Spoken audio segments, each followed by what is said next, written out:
Jovem no plano de Deus. Jovem no plano de Deus. Jovem no plano de Deus. Eis que vos escolhi, jovens, porque vós sois fortes e Já venceste o maligno. porque a juventude é força, é energia, é consistência e acima de tudo está No plano de Deus. e acima de tudo está No plano de Deus. e acima de tudo está No plano de Deus. Jovens no plano de Deus. Jovens no plano de Deus.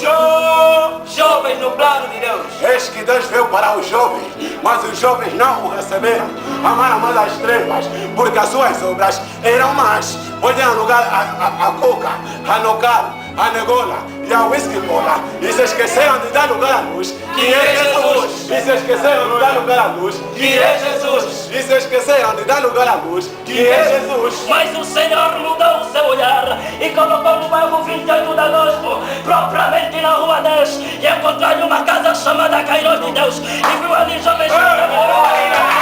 Ele declarou: eu vim para ter os meus, e os meus não me receberam, mas por quanto vocês jovens do Kairos me receberam e conquistaram espaço no meu coração, eu declaro que vocês estão. No plano de Eu Deus. declaro que vocês estão. No plano de Eu Deus. declaro que vocês estão.